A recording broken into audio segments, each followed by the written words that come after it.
누가복음 10장 1절부터 16절까지 말씀을 한 절씩 교독하겠습니다. 그 후에 주께서 따로 70인을 세우사 친히 가시려는 각 동네와 각 지역으로 둘씩 앞서 보내시며 이르시되 추수할 것은 많되 일꾼이 적으니 그러므로 추수하는 주인에게 청하여 추수할 일꾼들을 보내주소서 하라. 갈지어다 내가 너희를 보냄이 어린 양을 이리 가운데로 보냄과 같도다. 전대나 배낭이나 신발을 가지지 말며 길에서 아무에게도 문안하지 말며 어느 집에 들어가든지 먼저 말하되 이 집이 평안할지어다 하라.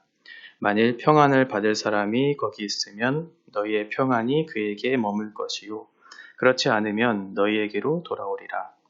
그 집에 유하며 주는 것을 먹고 마시라. 일꾼이 그 싹을 받는 것이 마땅하니라. 그 이 집에서 저 집으로 옮기지 말라. 어느 동네에 들어가든지 너희를 영접하거든 너희 앞에 차려놓는 것을 먹고 거기 있는 병자들을 고치고 또 말하기를 하나님의 나라가 너희에게 가까이 왔다 하라. 어느 동네에 들어가든지 너희를 영접하지 아니하거든 그 거리로 나와서 말하되 너희 동네에서 우리 발에 묻은 먼지도 너희에게 떨어버리노라. 그러나 하나님의 나라가 가까이 온 줄을 알라 하라.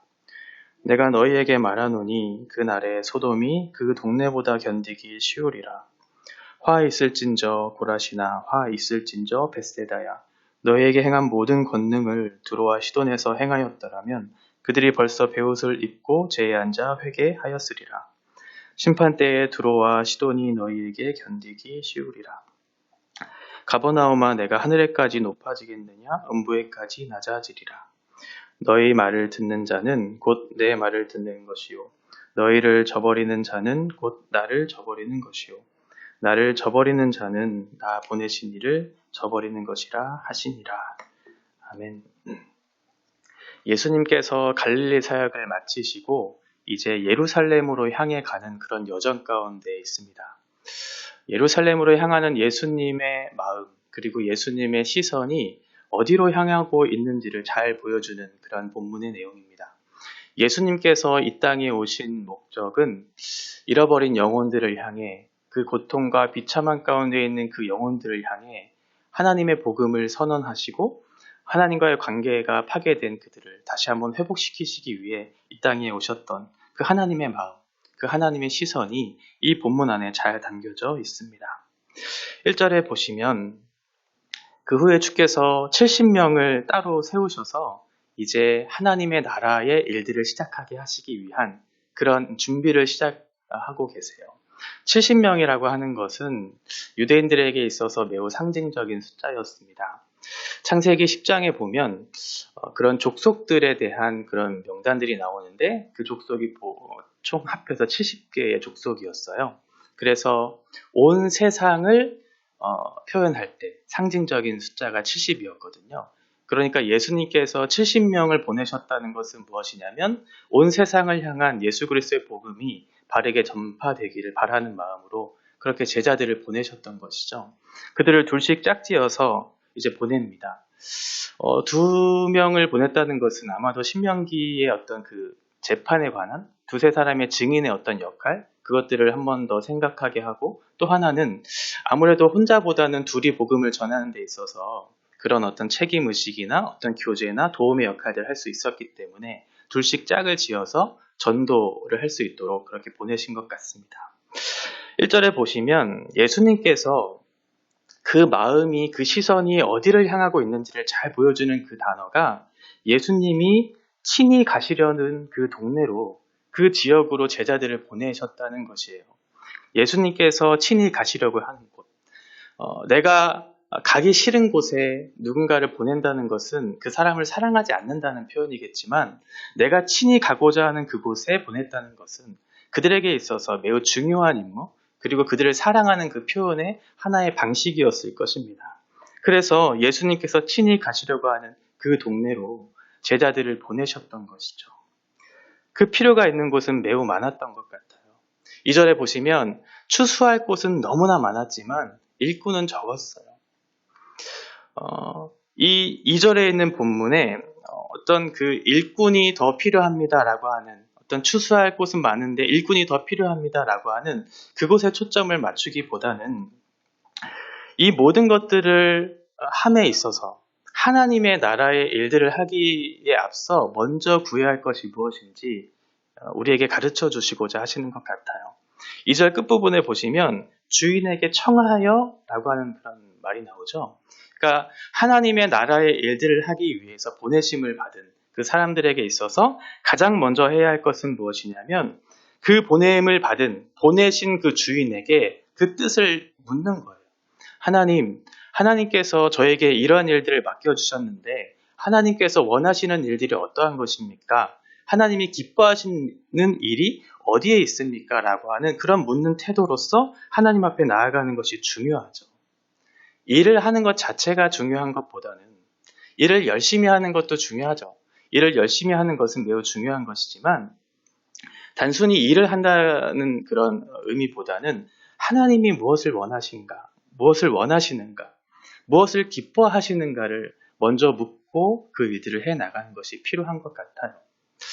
오래전 제가 청년의 시절 때 섬겼던 교회에서 가장 추억 그리고 가장 많은 것들을 배울 수 있었던 것이 바로 기도였습니다.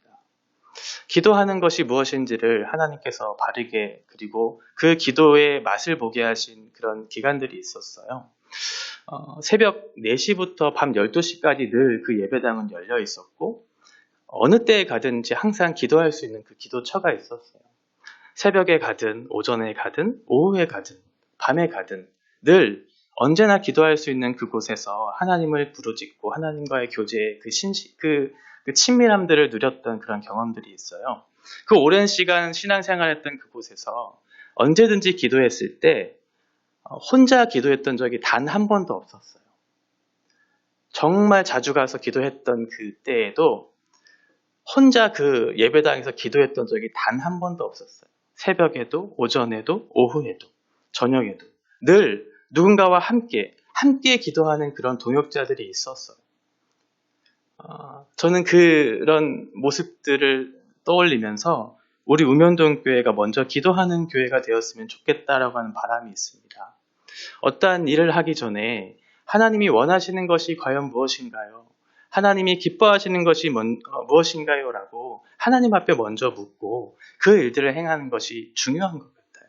많은 일들을 하는 것보다 하나님이 원하시는 것, 그것을 구하면서 그 일들을 감당하는 것이 첫째가 되어야 할 것입니다. 제자들이 가야 할 그곳은 그리 순탄한 곳은 아니었던 것 같아요. 이리떼들이 있는 곧 죽음을 맞이해야 하는 그런 험악한 장소였던 것 같아요. 그런데 제자들을 묘사하기에는 제자들은 지금 어린 양과 같은 순한 어떤 무기를 가지고 있지 않는 그런 연약한 상태로 이리떼가 있는 그곳으로 가야만 하는 그러한 처지에 있었던 것이죠. 그런데 예수님께서 왜 제자들을 그런 곳으로 보내셨을까요? 친히 가시려고 하는 그곳, 사랑하는 제자들을 보내는 그곳이 곧 죽음을 맞이하는 그곳이라면 애초에 가지 말라고 그렇게 말씀하셨으면 될 것을 그곳에 보내신 이유가 있었다는 것이잖아요.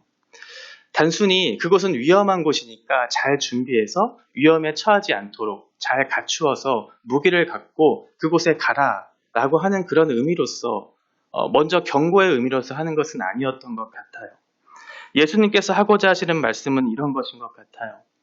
너희들이 죽는 방식으로서 너희들이 그곳에 가야만 세상이 일어날 수 있는 유일한 방법은 너희들이 그곳에 가서 죽는 것이다 라고 하는 것이죠.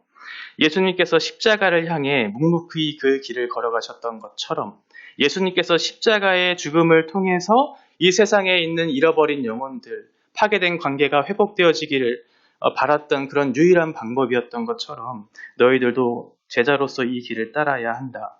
그 길을 살아야만 무너진 이 세상이 회복될 수 있다라고 하는 것을 가르쳐주고자 했던 것 같습니다. 그들에게 있어서 필요한 것들은 너무나 많았겠지만 예수님께서는 말씀하세요. 전대나 배낭이나 신발들을 가져가지 말라고 말씀하세요. 꼭 필요한 것들을 가지 말라고 얘기하고 있어요. 제자들에게 있어서 이해가 되지 않았겠죠. 죽음을 맞이할 수밖에 없는 그곳에, 꼭 필요한 것들을 챙겨가야 하는 그곳에 아무것도 가져가지 말라고, 그저 나를 신뢰하라고 하는 예수님의 말씀을 곧이곧대로 받아들이기는 쉽지 않았을 거예요. 그런 예수님의 요구, 꼭 우리들에게 꼭 하시는 것 같아요. 이 세상에 무너진 질서에 너희들이 해야 할 것이 무엇인지를 먼저 생각하라고 하는 것 같아요. 너희들이 이 세상에 가서 무엇을 해야 하는가? 첫 번째는 너희들이 죽어야 하지 않겠느냐?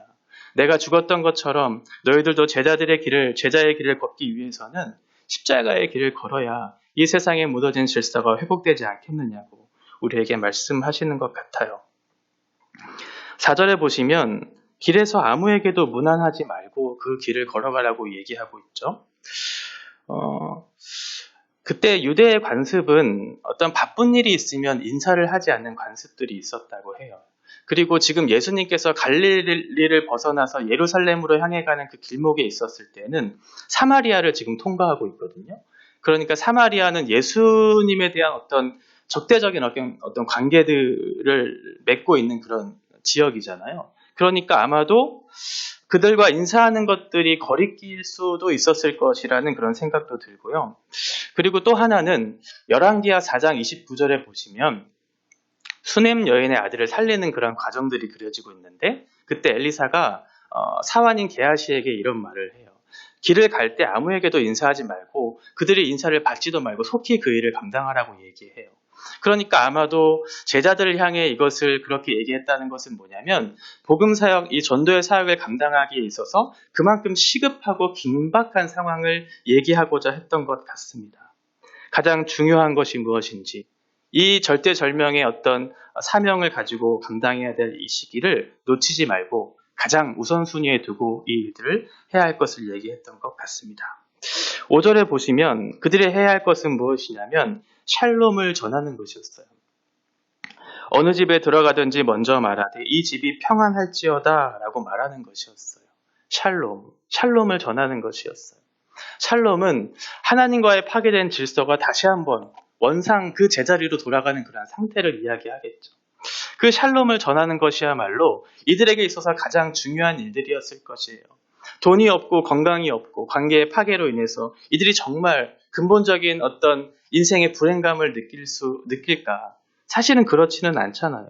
그들의 필요와 그들의 어떠한 원함이 중요한 것이 아니라 그들은 그것을 알지 못하기 때문에 너희들이 가장 중요하게 여기고 내가 말하는 가장 중요한 것이 무엇인지를 그들에게 먼저 전하라고 예수님께서 말씀하고 있어요. 샬롬을 전하라. 샬롬은 구원이겠죠.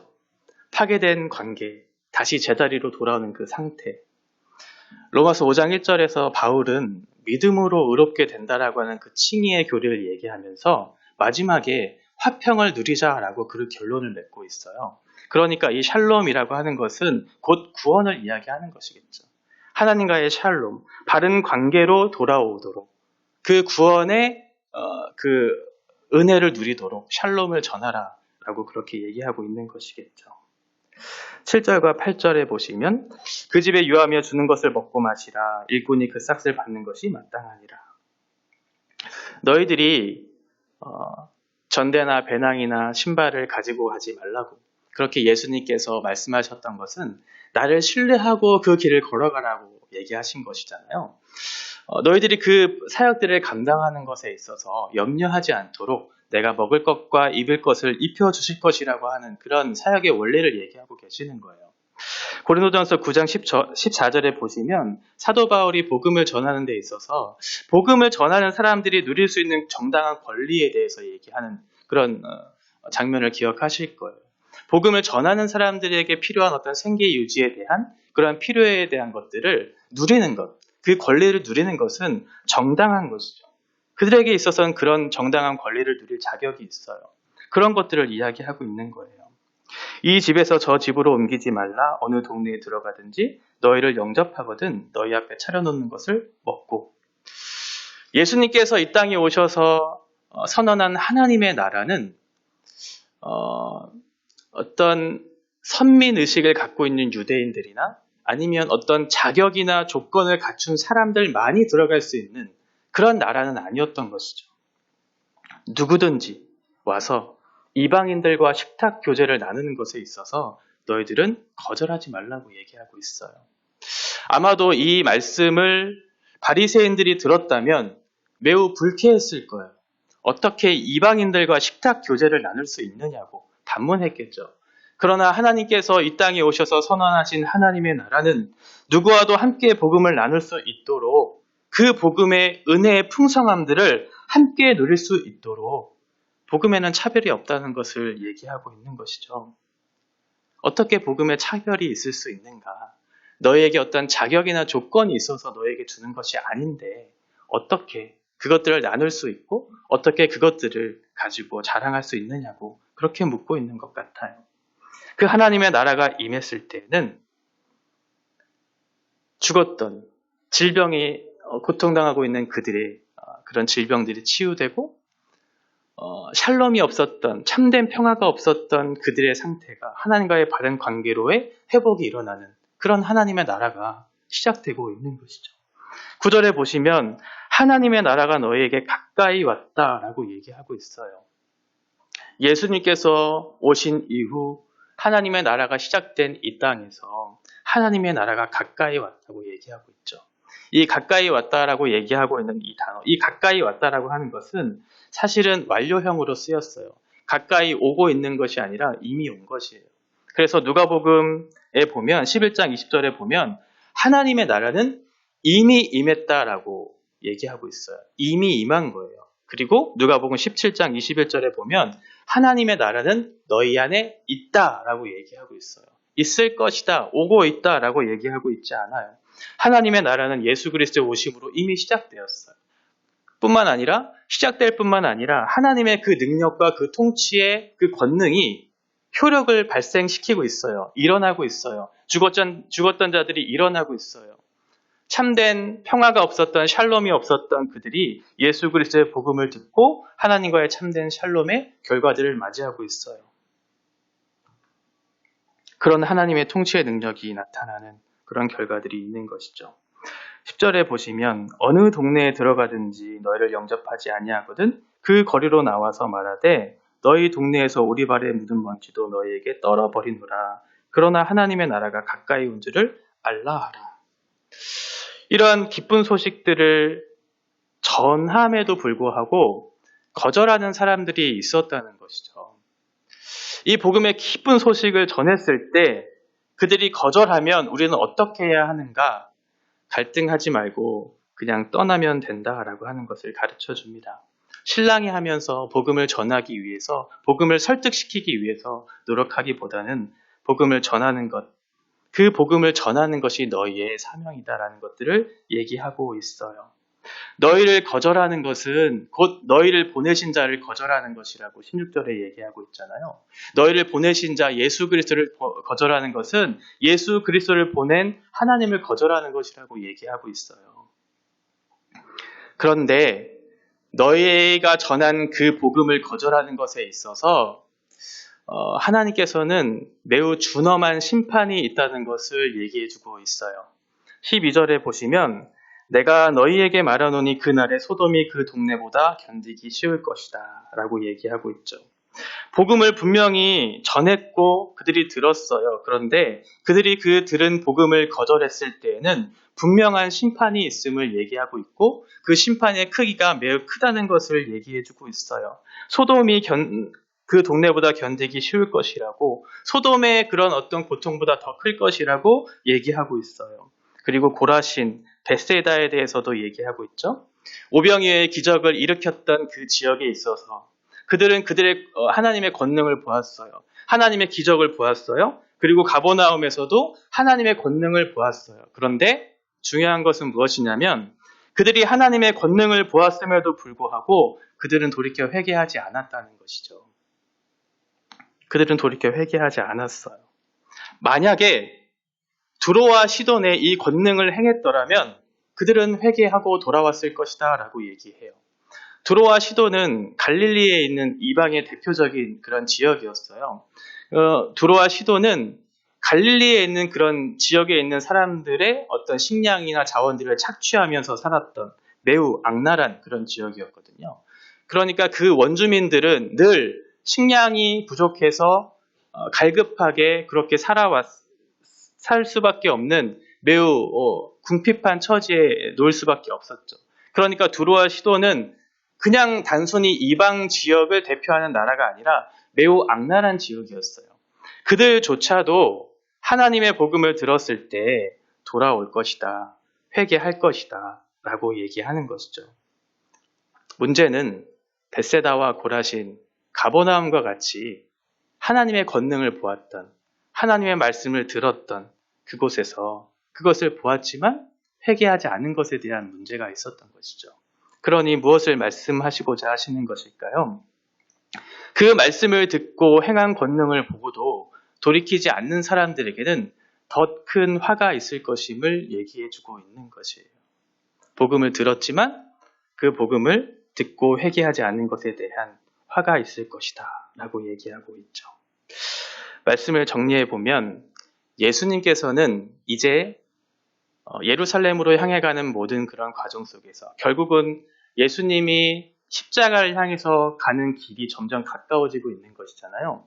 그러니 예수님께서 친히 가시려고 하는 것은 그 십자가의 길로 더 가까이 가는 것이었어요. 그리고 그 예수님의 이 땅에 오신 목적은 잃어버린 영혼들을 향해 잃어버린 영혼들을 구원하시기 위해 이 땅에 오신 것이었어요. 그런데 예수님께서는 자신이 친히 가시려고 하는 그곳에 우리를 보내셨어요. 왜일까요? 왜 우리를 보내셨을까요? 예수님의 마음과 예수님의 시선이 향하는 그곳으로 우리를 왜 보내셨을까요? 우리에게 부담을 주시려고 하는 것이지는 않았겠죠. 정말 우리가 어떤 자격이나 조건이 있어서 우리를 보내신 것은 아니었을 거예요. 다만 우리를 사랑하시기 때문에 내가 친히 가고자 하는 그곳에 너도 함께 그 길을 걷도록 우리에게 동참하도록 권유하신 것이겠죠. 이것은 우리에게 있어서 매우 특별한 은혜입니다. 물론 부담이 되시는 그런 어떤 말씀이실 것 같기도 합니다. 그런데 반대로 생각해 보면 나를 자녀 삼아 주셨다는 것에 대한 감사뿐만 아니라 이제는 그 제자의 길들을 걸어갈 수 있는 그런 특권을 우리에게 주셨다는 것, 선택을 받았다는 것에 대한 감사가 있다면 우리는 그 길을 넉넉히 감당할 수 있을 거예요. 그리고 그 모든 것들을 하나님께서 채워주시고 입혀주시고 함께해 주실 것에 대한 분명한 약속이 있기 때문에 우리는 넉넉히 그 길을 걸어갈 수 있을 거예요. 세상이 변화되기를 원하신다면 우리가 경험한 복음을 우리 안에 머물러 있게 하는 것이 아니라 우리가 경험한 복음이 이 땅에서도 바르게 선언되고 그들도 경험될 수 있기를 바라는 마음으로 이 길들을 걸어야 할 것입니다. 그것이 하나님께서 기뻐하시는 길이실 것이고 하나님이 우리를 부르신 목적일 것이고 우리가 마땅히 걸어가야 할 길일 것입니다. 그것이 유일한 대안이기 때문에 그래요. 그래서 예수님께서는 죽으신 것이고 그 죽음을 통해 이 세상을 회복시키신 것이기 때문에 그렇고 우리도 그 길들을 걸어가야 하는 사람임을 우리들에게 말씀해주고 있습니다. 이 복음에 합당한 열매들로 이 복음에 합당한 반응들로 하나님 앞에 살아가는 그런 인생들이 되어지기를 바랍니다. 기도하겠습니다.